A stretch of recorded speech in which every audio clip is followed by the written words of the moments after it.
లో ఉన్న ప్రతి కార్యకర్తకు నేను ఒకటే మాట చెప్తా ఉన్నా. మీరు చూపించిన ఈ స్ఫూర్తిని, మీరు ఈ కష్టకాలంలో పార్టీ పట్ల మీరు చూపించిన ఈ నిబద్ధతకు మీ జగన్ ఎప్పుడు మీకు రుణపడి ఉంటాడని ఈ సందర్భంగా ఖచ్చితంగా చెప్తాను. ఖచ్చితంగా రాబోయే రోజులు మనవి. ఖచ్చితంగా చూస్తూ ఓ సంవత్సరం అయిపోయింది. కళ్ళు మూసుకుంటే ఇంక మళ్ళీ 3 ఏళ్ళు అయిపోతాయి. ఈ 3 ఏళ్ళు అయిపోయిన తర్వాత వచ్చేది మాత్రం ఈసారి ఖచ్చితంగా వైఎస్ఆర్సీపీ అఖండమైన మెజార్టీతో నిలబడుతుంది. ఈసారి వచ్చినప్పుడు మాత్రం మీ జగన్ కార్యకర్తల కోసం ఖచ్చితంగా ఉంటాడని మాత్రం ఖచ్చితంగా చెప్తాను. ఎందుకనంటే జగన్ 1 పాలనలో బహుశా కార్యకర్తలకి నేను చేయాల్సినంత బహుశా చేయలేకపోయి ఉండొచ్చేమో. ఎందుకంటే రావడమే కోవిడ్ వచ్చింది. మనం ఎన్నికలు అయిపోయేసరికి జూన్ అయ్యింది. మార్చి కల్లా కోవిడ్ వచ్చింది.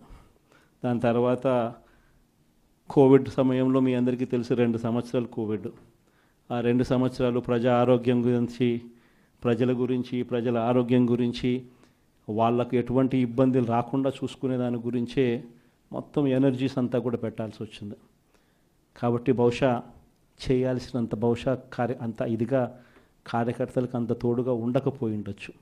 కానీ జగన్ 2లో మాత్రం అలా జరగదు. ఖచ్చితంగా అందరికీ మాటిస్తూ ఉన్నాను, కార్యకర్తల కోసం జగన్ ఎంత గట్టిగా నిలబడతాడో వచ్చే ఎన్నికల తర్వాత ఖచ్చితంగా అది కూడా చేసి చూపిస్తానని కూడా ఈ సందర్భంగా చెప్తా ఉన్నా.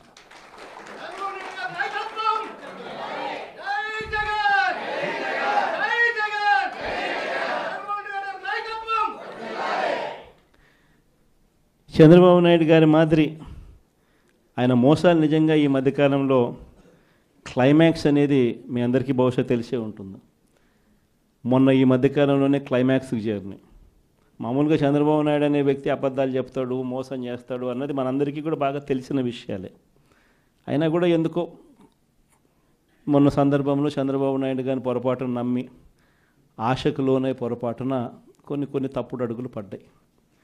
తప్పుడు అడుగులు పడి తెలుసుకున్న తర్వాత కనీసం చంద్రబాబు నాయుడు గారు ఇప్పుడన్నా మారింటాడేమో అని చెప్పి చాలామంది ఎదురు చూశారు. కానీ ఆ మారడం అనేది మారలేదు. ఈ మనిషి ఎప్పుడు ఈ మనిషి ఇంతే అని చెప్పడానికి మొన్న ఈ మధ్యకాలంలో ఆయన మాట్లాడిన మాటలు P4 అంట, గుర్తుందా? P4 అని కొత్త మోసం తీసుకొచ్చినాడు. ఆశ్చర్యకరం ఏంటంటే P4 విధానం అంటే ఏంటంటే సమాజంలో ఉన్న 20% పేదవాళ్ళ బాగోగులన్నింటినీ 10% సంపన్నులకు అప్పగిస్తాడట. అసలు ఈ మనిషి ఏం మాట్లాడుతున్నాడో నాకే అర్థం కాల రోజు చెప్పిన తర్వాత. అసలు రాష్ట్రంలో ఎన్ని వైట్ కార్డ్స్ ఉన్నాయో చంద్రబాబుకు తెలుసా అని అడుగుతా ఉన్నా. వైట్ కార్డ్ అంటే ఏంది? తెల్ల బియ్యం కార్డ్ అంటే ఏంది? బిలో పావర్టీ లైన్ అని, అంటే దారిద్ర్య రేఖకు దిగువన ఉన్న వాళ్ళు అనేదే కదా దాని అర్థము. రాష్ట్రంలో 1,61,00,000 ఇళ్ళుంటే అందులో 1,48,00,000 ఇళ్ళు వైట్ కార్డ్ హోల్డర్స్. అంటే ఎంత పర్సెంటేజ్? 1,61,00,000కు 1,48,00,000 అంటే దాదాపుగా 90%. దాదాపు 90% రాష్ట్రంలో ఉన్న ఇళ్ళు ప్రజలు దారిద్ర్య రేఖకు దిగువన ఉన్నవాళ్ళు. మరి 90% మంది దిగువన ఉంటే ఈ పెద్ద మనిషి ఇంకోటి అడుగుతా పోనీ, అసలు రాష్ట్రంలో ఎంతమంది ఇన్కమ్ ట్యాక్స్లు కడతా ఉండరు? అదన్నా ఈ పెద్ద మనిషి చంద్రబాబు నాయుడు తెలుసా అని అడుగుతా ఉన్నా. ఎందుకంటే ఇన్కమ్ ట్యాక్స్లు కట్టేది కేవలం 8,60,000 మంది మాత్రమే ఇన్కమ్ ట్యాక్స్లు కడుతున్నారు. మొత్తం మీద ఒక 25 లక్షల మంది ఇన్కమ్ ట్యాక్స్లు ఫైల్ చేస్తూ ఉన్నారు.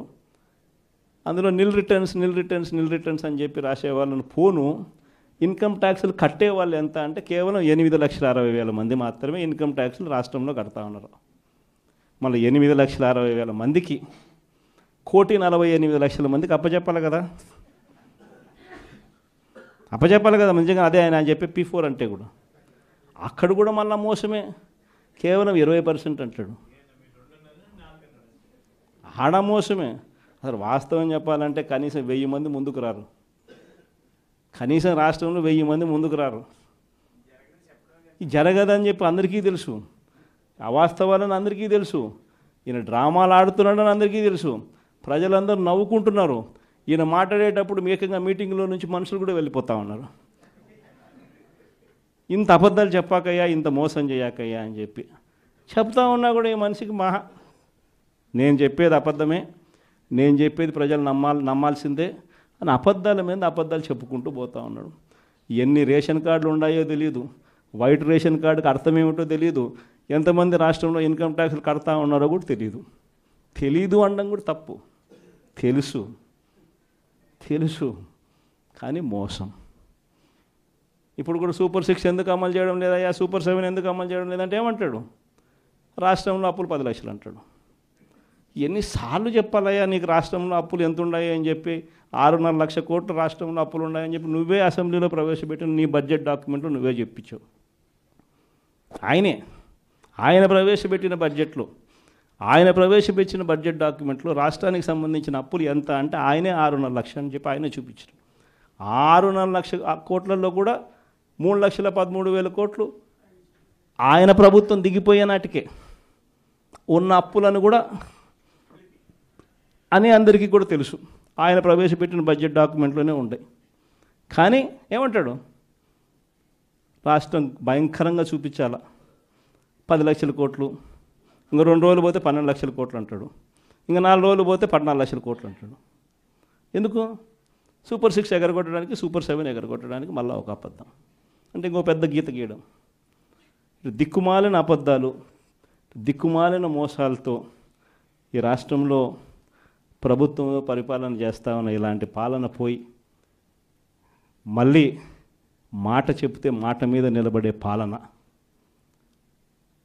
ప్రజలకు ఏదైనా కూడా సమస్య వస్తే ఆ ప్రజల సమస్యలను చూసి కనీసం తప్పించే గుండె ఉండే ఒక మంచి పాలన మళ్ళీ రావాలి అని చెప్పి ప్రజలందరూ కూడా మనస్ఫూర్తిగా కోరుకుంటా ఉన్న ఇలాంటి సమయాల్లో వైఎస్ఆర్ కాంగ్రెస్ పార్టీకి నా అన్నదమ్ములుగా, నా అక్క చెల్లెమ్మలుగా మీరంతా నాకు తోడుగా నిలబడతా ఉన్నందుకు మనస్ఫూర్తిగా మీ జగన్ మీ అందరికీ కూడా మరొకసారి హ్యాట్స్ ఆఫ్ చెప్తా ఉన్నాను.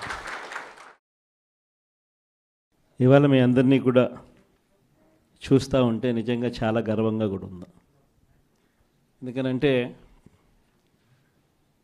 రాజకీయాలలో ఎప్పుడు కూడా విలువలు ఉండాలి, విశ్వసనీయత ఉండాలి అని చాలా గట్టిగా నమ్మిన వ్యక్తిని నేను అలాగే ఉంటాను, పార్టీ కూడా అలాగే ఉండాలని చెప్పి మొట్టమొదటి రోజు నుంచి కూడా ఆశించాను. కానీ ఈసారి మాత్రం మిమ్మల్ని చూసినప్పుడు మీ అందరూ చూపించిన తెగువకు, మీ అందరూ చూపించిన స్ఫూర్తికి నిజంగా మిమ్మల్ని అందరికీ కూడా హ్యాట్స్ ఆఫ్ చెప్పాలి.